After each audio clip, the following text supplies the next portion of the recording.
दुख वह भावुक स्थिति है जिसमें निराशा, बेबसी और बेचैनी का एहसास होता है। इस संसार में हर प्राणी सिर्फ सुख की कामना करता है, दुख की कामना कोई नहीं करता है, इसीलिए सदा सुख के लिए प्रयत्न करता रहता है। चाहे वो पुरुष राजा हो या रंक हो, स्त्री हो या पुरुष हो। परंतु इस संसार में कोई भी प्राणी ऐसा नहीं है जिसे दुख ना हो। आज हर इंसान किसी न किसी बात को लेकर दुखी है। भगवान श्री कृष्ण कहते हैं, मनुष्य की इच्छाएं अर्थात तृष्णा ही उनके दुखों का मूल कारण है। सुख और दुख की परिभाषा अपनी अपनी प्रवृत्ति और रुचि के अनुसार हर प्राणी के लिए अलग अलग है। कोई मनुष्य बहुत अमीर होकर भी दुखी है क्योंकि उसे और अधिक अमीर बनना है, और कोई मनुष्य गरीब होकर भी खुश है क्योंकि वह मनुष्य तृष्णा से मुक्त है। एक साधु पुरुष को दूसरों को सुखी देखकर सुख मिलता है, दूसरों की सहायता करके वह खुश होता है, और एक नीच प्रवृत्ति वाला मनुष्य को दूसरों को दुखी देखकर सुख मिलता है। कई बार मनुष्य अपने गलत कर्मों की वजह से भी दुख भोगता है, क्योंकि कर्म रूपी फसल इंसान को हर हाल में काटना ही पड़ता है। बुरे कर्मों का फल भी बुरा ही होता है। कई बार प्रारब्ध अर्थात पूर्व जन्म में किए हुए गलत कर्मों की वजह से भी मनुष्य को दुख भोगना पड़ता है। इसलिए हमेशा प्रयास करें कि आपके द्वारा कोई बुरा कर्म ना हो।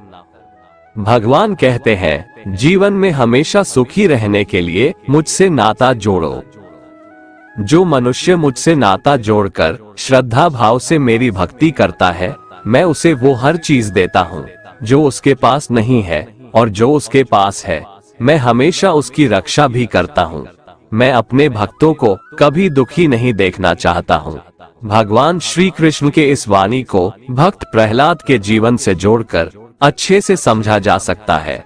गर्म तेल से भरे कढ़ाई में विष्णु भक्त प्रहलाद को बैठा दिया जाता है और चूल्हे की आग तेज कर दी जाती है, फिर भी भक्त प्रहलाद का तनिक भी बाल बाका नहीं होता है। प्रबल प्रेम के पाले पड़कर प्रभु को नियम बदलते देखा। अपना मान टले टल जाए, भक्त का मान ना टलते देखा। भगवान कहते हैं, जो मेरे भक्तों को कष्ट पहुंचाता है उसे मैं दंड देता हूँ। इसीलिए हे मानव, तुम मुझे अपना बना लो, मैं तुम्हें हर खुशी दूंगा। मेरी भक्ति के प्रताप से दुख तुम्हारे जीवन से कोसों दूर रहेगा। जो मेरी भक्ति नहीं करते हैं, जो पंच पापों में उलझकर भौतिक सुखों की प्राप्ति हेतु दिन रात प्रयत्न करते हैं, वो मन से सदा दुखी रहते हैं। उनके लिए जीवन और जीवन के बाद का जीवन बहुत ही कष्टदायक होता है। भगवान श्री कृष्ण कहते हैं, जिस प्रकार समुद्र की स्थिति अचल है, भारी से भारी आंधी तूफान आने पर या अनेक नदियों के जल प्रवाह उसमें प्रविष्ट होने पर भी वह अपनी स्थिति से विचलित नहीं होता, मर्यादा का त्याग नहीं करता, उसी प्रकार परमात्मा के स्वरूप में स्थित योगी की स्थिति भी सर्वथा अचल होती है। बड़े से बड़े सांसारिक सुख दुखों का संयोग वियोग होने पर भी उसकी स्थिति में जरा भी अंतर नहीं पड़ता। वह योगी परमात्मा में नित्य निरंतर अटल और एकरस स्थित रहता है। जो मनुष्य संपूर्ण कामनाओं को त्याग कर ममता रहित, अहंकार रहित और स्पृहा रहित होकर विचरण करता है, वही मनुष्य शांति को प्राप्त कर पाता है। भगवान कहते हैं, मन की शांति से बढ़कर इस संसार में कोई भी संपत्ति नहीं है। जिस व्यक्ति ने इंद्रियों पर विजय पा लिया है, जिसने अपना सब कुछ परमात्मा को सौंप दिया है, वैसा ज्ञानी मनुष्य समस्त दुखों और चिंताओं से आजाद रहता है। दुख आने का एक महत्वपूर्ण कारण मनुष्य का मोह भी है। मोह बुद्धि का अज्ञान होता है और इसी अज्ञान के कारण मनुष्य भौतिक आकर्षण में फंस जाता है। वो जानता नहीं कि देह तथा समस्त भोग नश्वर है। जब मनुष्य सत, असत, नित और अनित के बीच का भेद जान जाता है, तब वह निराशक्त हो जाता है। उसे किसी भी चीज का आकर्षण नहीं रह जाता है। तब वह मनुष्य परम सुख की अनुभूति पाता है। मनुष्य के दुखों का मूल कारण उसकी खुद की आशाएं और इच्छाएं होती है। मनुष्य की इच्छाएं काफी प्रबल होती है और जब मनुष्य की इच्छा के अनुरूप कार्य नहीं होता है तो उसका मन दुखी होता है। अगर मनुष्य अपने इच्छाओं का त्याग करे तो उसके जीवन में सुख के अलावा और कुछ नहीं होगा। जो मनुष्य जीव पाकर भी श्री राधा कृष्ण का कीर्तन नहीं करता है, वो दुर्बुद्धि मनुष्य मोक्ष की सीढ़ी पाकर भी उस पर चढ़ने की चेष्टा नहीं करता। दुख भोगने वाला आगे चलकर सुखी हो सकता है, मगर दुख देने वाला कभी सुखी नहीं हो सकता। इसलिए हमेशा ध्यान रखें कि आपके द्वारा किसी को दुख ना पहुंचे। जिस प्रकार एक दिया अपना प्रकाश कम किए बिना हजारों दियों को जला देता है, ठीक उसी प्रकार खुशियों को बांटा जाए तो खुशियां कम नहीं होती। भगवान श्री कृष्ण कहते हैं, हे मानव, अगर तुम समस्त सांसारिक दुखों से छुटकारा चाहते हो तो मेरी भक्ति करो। जो मेरी भक्ति नहीं करता है वह न तो इस जीवन में और न ही जीवन के बाद के जीवन में शांति को प्राप्त कर पाता है। भगवान पर विश्वास उस बच्चे की तरह करो जिसे हवा में उछालो तो वह हंसता है, वह डरता नहीं है, क्योंकि वह जानता है कि आप उसे गिरने नहीं दोगे। दुखों के कारण को बताते हुए भगवान श्री कृष्ण गीता में कहते हैं, मनुष्य के जीवन में सुख और दुख जैसी चीजें कभी भी नहीं आती है। सुख और दुख का अनुभव करना सिर्फ उसकी अज्ञानता है। किसी परिस्थिति में मनुष्य को सुख का अनुभव होता है और किसी में दुख का, लेकिन यह नासमझी है। कुछ भी स्थायी नहीं है। यदि आज सुख है तो ये सुख कल चला जाएगा, यदि आज दुख है तो ये दुख कल चला जाएगा। तो ऐसे सुख में क्या सुखी होना और ऐसे दुख में क्या दुखी होना जो कल रहेगा ही नहीं। इसीलिए कहा गया है कि जो मनुष्य सुख में बहुत खुश नहीं होता और दुख में उदास नहीं होता, वही देवताओं को प्रिय होता है और बस वही मनुष्य जीवन का असली रहस्य जान पाता है। घुप्प अंधेरी रात में एक व्यक्ति नदी में कूदकर आत्महत्या करने का विचार कर रहा था। वर्षा के दिन थे और नदी पूरे उफान पर थी। आकाश में बादल घिरे थे और रह रहकर बिजली चमक रही थी। वो शख्स काफी धनी व्यक्ति था, लेकिन अचानक हुए घाटे से उसकी सारी संपत्ति चली गई थी। उसके भाग्य का सूरज डूब गया था। चारों ओर निराशा ही निराशा थी और भविष्य नजर नहीं आ रहा था। उसे कुछ सूझ नहीं रहा था कि क्या करे, तो उसने स्वयं को समाप्त करने का विचार कर लिया और नदी में कूदने के लिए जैसे ही चट्टान के छोर पर खड़ा होकर वह अंतिम बार ईश्वर का स्मरण करने लगा, तभी दो मजबूत बाजुओं ने उसे कसकर जकड़ लिया और नदी के किनारे ले आया। बिजली की चमक में उसने देखा कि एक वृद्ध साधु उसे पकड़े हुए है। उस वृद्ध ने उससे निराशा का कारण पूछा और किनारे लाकर उसकी सारी कथा सुनी। फिर हंसकर बोला, तो तुम ये स्वीकार करते हो कि पहले तुम सुखी थे?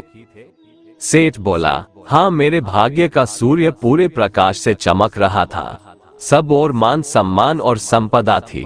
अब जीवन में सिवाय अंधकार और निराशा के कुछ भी शेष नहीं रहा। वृद्ध फिर हंसा और बोला, दिन के बाद रात्रि है और रात्रि के बाद दिन। जब दिन नहीं टिकता तो रात्रि भी कैसे टिकेगी? परिवर्तन प्रकृति का नियम है। ठीक से सुनो और समझ लो। जब तुम्हारे अच्छे दिन हमेशा के लिए नहीं रहे तो बुरे दिन भी नहीं रहेंगे। जो इस सत्य को जान लेता है वो सुख में सुखी नहीं होता और दुख में दुखी नहीं होता। उसका जीवन उस अडिग चट्टान की भांति हो जाता है जो वर्षा और धूप में समान ही बनी रहती है। सुख और दुख को जो संभाव से ले, समझ लो कि उसने स्वयं को जान लिया। सुख दुख तो आते जाते रहते हैं, यही प्रकृति की गति है। सोचो, यदि किसी ने जीवन में एक जैसा ही भाव देखा, हमेशा सुख का ही, जिस चीज की आवश्यकता हुई उससे पहले वो मिल गई, तो क्या वो कुछ उपहार पाने की खुशी का अनुभव कर सकता है? दुख न आए तो सुख का स्वाद क्या होता है, ये कोई कैसे जाने। इसलिए जीवन में सुख और दुख दोनों जरूरी है। जो इस शाश्वत नियम को जान लेता है उसका जीवन बंधनों से मुक्त हो जाता है। भगवान श्री कृष्ण कहते हैं, तुम्हारा क्या गया जो तुम रोते हो? तुम क्या लाए थे जो तुमने खो दिया? तुमने क्या पैदा किया था जो नष्ट हो गया। न तुम कुछ लेकर आए, जो लिया यहीं से लिया, जो दिया यहीं पर दिया, जो लिया इसी भगवान से लिया, जो दिया इसी को दिया। खाली हाथ आए, खाली हाथ चले। जो आज तुम्हारा है कल किसी और का था, परसों किसी और का होगा। तुम इसे अपना समझकर मग्न हो रहे हो, बस यही प्रसन्नता तुम्हारे दुखों का कारण है। श्री कृष्ण कहते हैं, क्यों व्यर्थ चिंता करते हो, किससे व्यर्थ डरते हो? कौन तुम्हें मार सकता है? आत्मा न पैदा होती है न मरती है। दोस्तों, जीवन और मृत्यु भाग्य की बात है, इससे कहीं भी छिपा या बचा नहीं जा सकता। जब तक जिंदगी है तब तक कोई आपको मार नहीं सकता, लेकिन अगर मृत्यु निकट हो तो कोई कोशिश आपको बचा नहीं सकती। एक बार की बात है, एक कौवे की गरुड़ से दोस्ती हो गई। दोनों काफी समय साथ गुजारते थे। उनमें मित्रता इतनी गहरी हो गई थी कि आपस में कभी कोई बात नहीं छिपाते थे। एक दिन दोनों एक नदी के किनारे पेड़ पर बैठे बात कर रहे थे। तभी एक यमदूत उधर से गुजरा। वो कौवे को देखकर मुस्कुराया। गरुड़ और कौवे ने उस यमदूत को अनदेखा किया और अपनी बातों में लग गए। लेकिन अगले दिन फिर वही हुआ। दोनों बातें कर रहे थे, तभी वो यमदूत फिर उधर से गुजरा। वो फिर कौवे को देखकर मुस्कुराया। इस बार कौवे को कुछ शंका हुई। उसने गरुड़ से कहा कि ये यमदूत मुझे देखकर कल भी मुस्कुराया था और आज भी वैसे ही मुस्कुराया। कुछ गड़बड़ है, हो सकता है मेरी मृत्यु आने वाली है। गरुड़ ने उसे समझाया कि ऐसा कुछ नहीं है, ये एक संयोग भी हो सकता है, तुम चिंता मत करो। 2-3 दिन और ऐसे ही निकले। रोज यमदूत कौवे को देखकर मुस्कुराता। अब तो कौवे को यकीन हो गया कि निश्चित ही मेरी मौत नजदीक है। उसने गरुड़ से कहा, मित्र, मैं मरना नहीं चाहता, लेकिन ये यमदूत जरूर 1-2 दिन में मेरे प्राण निकाल कर ले जाएगा। ये रोज ही मुझे देखकर मुस्कुराता है। गरुड़ को भी लगा कि हो सकता है कौवे का शक सही हो। उसने कौवे को धैर्य बंधाया। गरुड़ ने कौवे से कहा, तुम चिंता मत करो मित्र, मैं तुम्हें यहाँ से इतनी दूर ले जाऊंगा कि ये यमदूत तुम्हें दिखाई ही ना दे। गरुड़ ने कौवे को अपनी पीठ पर बैठाया और उस जंगल से हजारों किलोमीटर दूर कैलाश पर्वत पर ले गया। दोनों को अब ये डर नहीं रहा कि यहाँ कोई उन्हें परेशान कर सकता है। लेकिन वे जैसे ही कैलाश पर्वत पर पहुंचकर एक गुफा तक पहुंचे, वहां वो यमदूत पहले से ही मौजूद था। उसने कौवे को देखते ही उस पर पाश फेंककर उसके प्राण निकाल लिए। गरुड़ देखता रह गया। उसने यमदूत से पूछा, तुमने इसे मारा क्यों?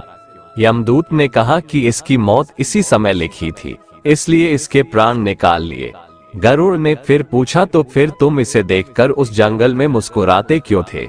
इसे मारना ही था तो वहीं मार देते।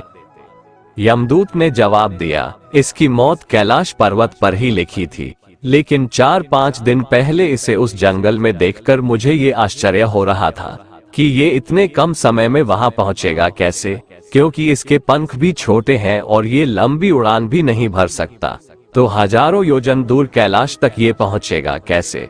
यही सोचकर मैं रोज मुस्कुराकर गुजर जाया करता था। लेकिन भाग्य देखो, तुम इसके परम मित्र ही इसे यहाँ तक इतने कम समय में ले आए। एक सेठ जी बड़े कंजूस थे। एक दिन उन्होंने दुकान पर अपने बेटे को बैठा दिया और बोले कि बिना पैसे लिए किसी को कुछ मत देना, मैं अभी आया। कुछ देर बाद उनकी दुकान पर एक संत भिक्षा मांगने आए। संत ने लड़के से कहा, बेटा थोड़ा नमक दे दो। लड़के ने संत को डिब्बा खोलकर 1 चम्मच नमक दिया।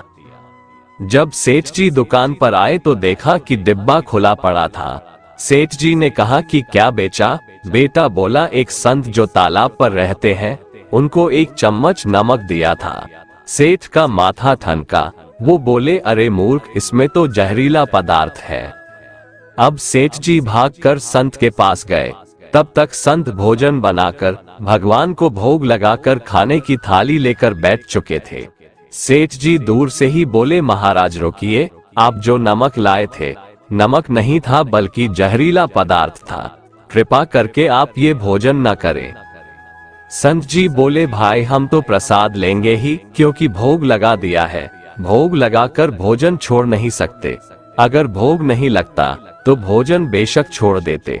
ये कहकर संत ने भोजन को प्रसाद समझकर खाना शुरू कर दिया। सेठ जी के होश उड़ गए। वो रात भर वहीं बैठे रहे। सेठ को रह रहकर ये चिंता सता रही थी कि अगर संत को कुछ हो गया तो बड़ी बदनामी होगी। रात में अगर तबीयत बिगड़ी तो कम से कम वैद्य को दिखा देंगे। सोचते सोचते उसे नींद आ गई।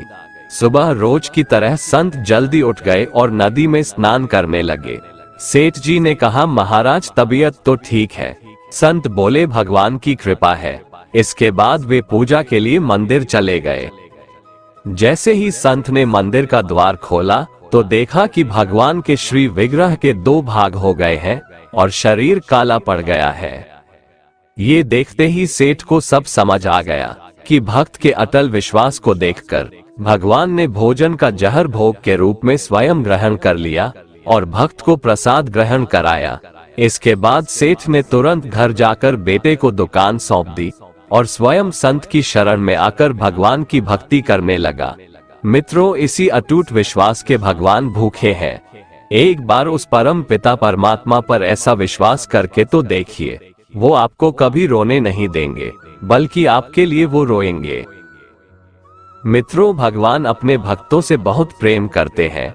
जो भक्त उन्हें सच्चे मन से पुकारते हैं, उनके लिए वो दौड़े चले आते हैं। इसका सबसे बड़ा उदाहरण श्रीमद् भागवत गीता की कथा से मिलता है, जहां मुसीबत में फंसे अपने भक्त हाथी के प्राण को बचाने के लिए भगवान विष्णु नंगे पैर दौड़ पड़े थे। बहुत समय पहले की बात है। क्षीर सागर में त्रिकुट नाम का पर्वत था, जहां पर हाथियों का परिवार रहता था।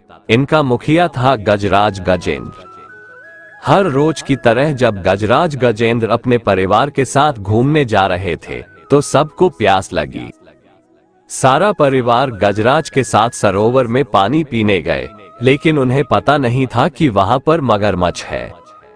मगरमच्छ ने गजराज का पैर पकड़ लिया और पानी के अंदर खींचने लगा। मगरमच्छ से बचने के लिए गजराज ने पूरी शक्ति लगा दी, पर मगरमच्छ उस पर भारी पड़ रहा था, जिसके बाद गजराज दर्द से चीखने लगा। गजराज की आवाज सुनकर दूसरे हाथी भी चिंघाड़ने लगे। परिवार ने भी मिलकर उन्हें बचाने की कोशिश की, लेकिन सारे असफल हुए। अपना काल नजदीक आते देख गजराज ने भगवान विष्णु का स्मरण किया, जिनके वो परम भक्त थे और प्रतिदिन उनकी पूजा करते थे। अपने भक्त की पुकार सुनकर भगवान विष्णु भी नंगे पैर अपने भक्त की प्राणों की रक्षा के लिए दौड़ पड़े और ग्राह का मुंह फाड़कर गजेंद्र का उद्धार किया। भगवान श्री कृष्ण कहते हैं, जो हुआ अच्छा हुआ, जो हो रहा है अच्छा हो रहा है, और जो होगा वह भी अच्छा ही होगा। तुम भूत का पश्चाताप मत करो, भविष्य की चिंता भी मत करो, अभी तो वर्तमान चल रहा है। दोस्तों, एक बार की बात है, एक राजा और मंत्री कुछ सैनिकों को लेकर जंगल में शिकार पर गए। शिकार के समय तलवार निकालते हुए राजा का अंगूठा कट गया। राजा परेशान हो गए। उसने तुरंत अपने सैनिकों से कहा, सैनिकों जल्दी से जाओ और वैद्य जी को बुलाकर लाओ। देखो मेरा अंगूठा कट गया, कितना खून बह रहा है। इतने में पीछे से मंत्री आए और बोले कि इस चोट पर कपड़ा बांध लीजिए और आराम कीजिए, जो होता है अच्छे के लिए होता है। राजा को मंत्री पर गुस्सा आ गया। वह मंत्री से बोले, मंत्री ये बात तुम कह रहे हो, मैं तो तुम्हें अपना हितैषी समझता था। राजा ने सैनिकों को आदेश दिया कि मंत्री को ले जाकर कारागार में बंद कर दो, पूरी रात कोड़े से पीटना और सुबह फांसी पर चढ़ा देना। महाराजा की आज्ञा पाकर सैनिकों ने मंत्री को बंदी बना लिया और राजमहल के कारागार में ले जाकर बंद कर दिया। राजा कुछ सैनिकों को लेकर शिकार के लिए फिर से जंगल में निकल गए और फिर कुछ समय बाद जंगल में तूफान आया, जिससे राजा अपने सैनिकों से बिछड़ गया। भटकते भटकते राजा भीलों के बस्ती में पहुंच गए, जिसे वहां के लोग उन्हें उठाकर ले गए और उनकी देवी के सामने जाकर बिठा दिया।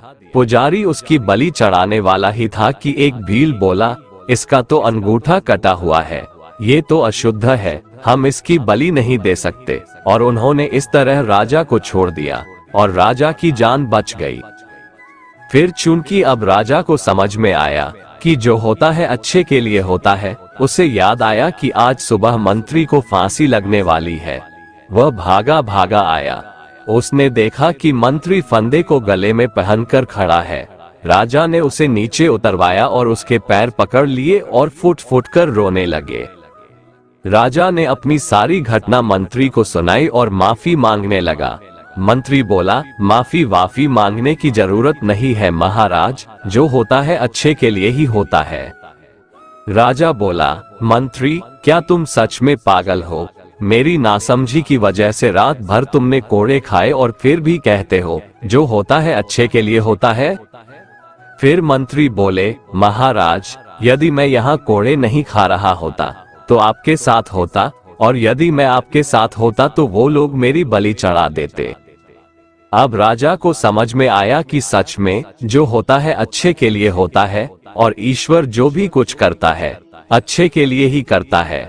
दोस्तों, जब कोई चीजें हमारे मन मुताबिक नहीं होती है तो हम चिंतित और उदास हो जाते हैं, जबकि हमें ऐसा करने से बचना चाहिए और सब कुछ ईश्वर की आज्ञा मानकर उनके भरोसे छोड़ देना चाहिए, क्योंकि जो कुछ भी हो रहा है या होने वाला होता है वे सभी चीजें हमारी अच्छे के लिए होता है। एक बार अर्जुन ने श्री कृष्ण से पूछा कि हे प्रभु, अच्छे लोगों के साथ ही हमेशा बुरा क्यों होता है, जबकि बुरे लोग खुशहाल दिखते हैं? अर्जुन के मुंह से ऐसी बातें सुनकर श्री कृष्ण मुस्कुराए और कहा, मनुष्य जैसा सोचता है और महसूस करता है वैसा कुछ नहीं होता, बल्कि अज्ञानता की वजह से वो सच्चाई नहीं समझ पाता है। अर्जुन उनकी ये बात समझ नहीं पाए। इसके बाद श्री कृष्ण ने क्या कहा वो जानते हैं। कान्हा ने अर्जुन से कहा कि हे पार्थ, मैं तुम्हें एक कथा सुनाता हूँ, उसे सुनकर तुम समझ जाओगे कि हर प्राणी को उसके कर्म के हिसाब से ही फल मिलता है। प्रकृति हर किसी को अपनी राह चुनने का मौका देती है।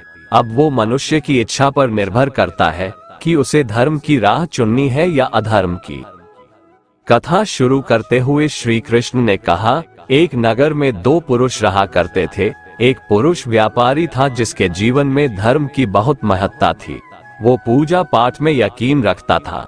वो हर रोज मंदिर जाता और दान धर्म भी करता था और हर रोज भगवान की पूजा करता था। वहीं दूसरा पुरुष बिल्कुल विपरीत था। वो हर रोज मंदिर तो जाता था लेकिन पूजा करने नहीं, बल्कि मंदिर के बाहर से जूते चप्पल चुराने। उसे दान और धर्म से कोई लेना देना नहीं था। समय बीतता गया और एक दिन बहुत जोर की बारिश हो रही थी। इस वजह से मंदिर में पुजारी के अलावा कोई नहीं था।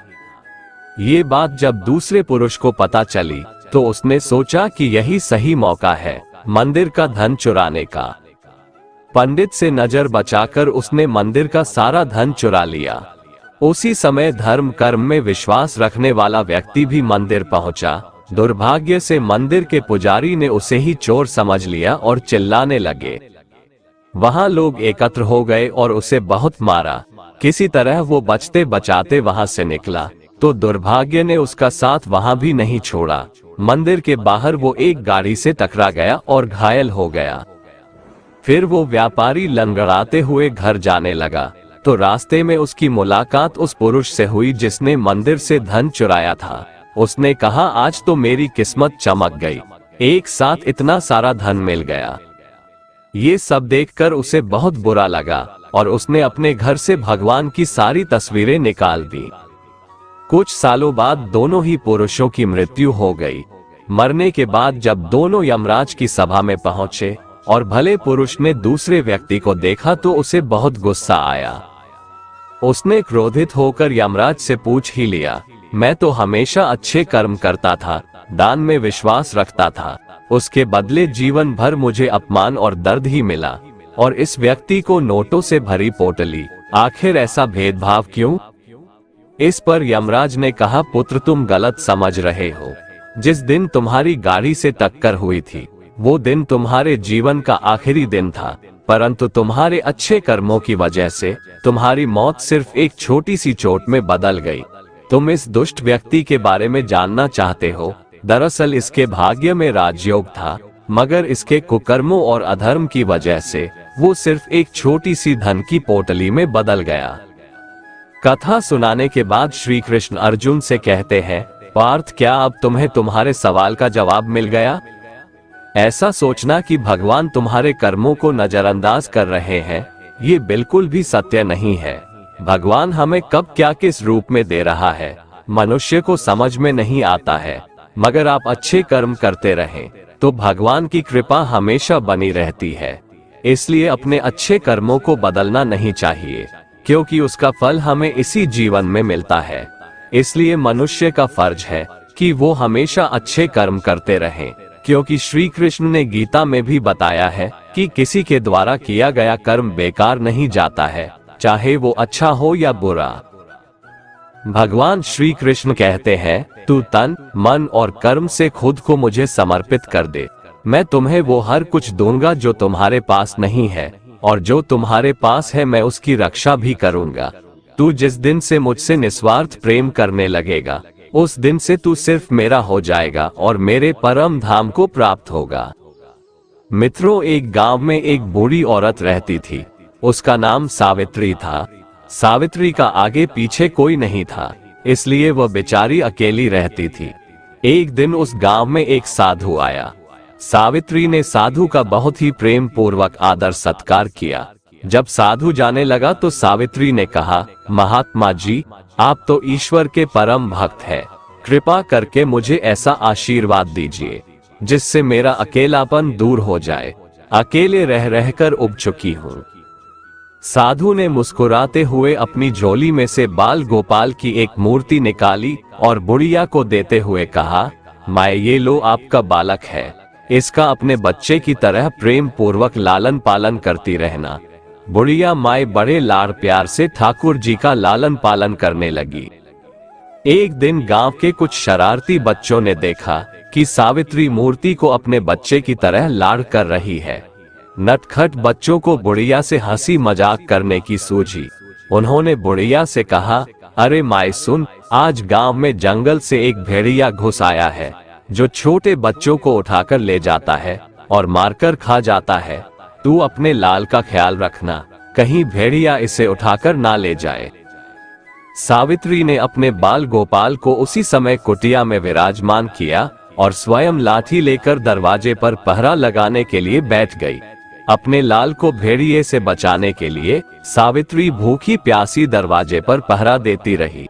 पहरा देते देते एक दिन बीता, फिर दूसरा, तीसरा, चौथा और पांचवा दिन बीत गया। सावित्री 5 दिन और 5 रात लगातार बगैर पलक झपकाए भेड़िए से अपने बाल गोपाल की रक्षा के लिए पहरा देती रही। उस भोली भाली बुढ़िया सावित्री का ये भाव देखकर ठाकुर जी का हृदय प्रेम से भर गया। अब ठाकुर जी के मन में बूढ़ी माँ को प्रत्यक्ष दर्शन देने की इच्छा हुई। भगवान बहुत ही सुंदर रूप धारण कर वस्त्राभूषणों से सुसज्जित होकर माई के पास आए। ठाकुर जी के पांव की आहट पाकर सावित्री डर गई। उसने सोचा कि कहीं दुष्ट भेड़िया तो नहीं आ गया मेरे लाल को उठाने। सावित्री ने लाठी उठाई और भेड़िए को भगाने के लिए उठ खड़ी हुई। तब कान्हा ने कहा, अरे माँ मैं हूँ, मैं तेरा वही बालक हूँ जिसकी तुम रक्षा करती हो। माई ने कहा, क्या, चल हट, तेरे जैसे बहुत देखे हैं, तेरे जैसे सैकड़ों अपने लाल पर न्योछावर कर दूं, अब ऐसे मत कहियो, चल भाग जा यहाँ से। ठाकुर जी बूढ़ी माँ के इस भाव और एक निष्ठता को देखकर बहुत ज्यादा प्रसन्न हो गए। ठाकुर जी बूढ़ी माँ से बोले, अरे मेरी भोली माँ, मैं त्रिलोकीनाथ भगवान हूँ, मुझसे जो चाहो वर मांग लो, मैं तेरी भक्ति से प्रसन्न हूँ। बुढ़िया माँ ने कहा, अच्छा आप भगवान हो, मैं आपको 100 प्रणाम करती हूँ। कृपा कर मुझे यह वरदान दीजिए कि मेरे प्राण प्यारे लाल को भेड़िया न ले जाए। अब ठाकुर जी और ज्यादा प्रसन्न होते हुए बोले, तो चल माँ, मैं तेरे लाल को और तुझे अपने निज धाम लिए चलता हूँ, वहाँ भेड़िए का कोई भय नहीं है। इस तरह प्रभु बुढ़िया माई को अपने निज धाम ले गए। मित्रों, जब हम पूरी तरह से तन्मय होकर अपनी पवित्रता और शांति की रक्षा करते हैं तो एक न एक दिन ईश्वर हमें दर्शन जरूर देते हैं। भगवान को पाने का सबसे सरल मार्ग है भगवान को प्रेम करो, वैसा निष्काम प्रेम जैसे बुढ़िया माई ने किया। दोस्तों, अगर आपको हमारा ये वीडियो पसंद आया तो कमेंट में जय श्री राधे कृष्ण लिखें और ऐसे ही प्रेरणादायक वीडियो देखने के लिए हमारे चैनल को सब्सक्राइब कर लें। जय श्री राधे कृष्ण।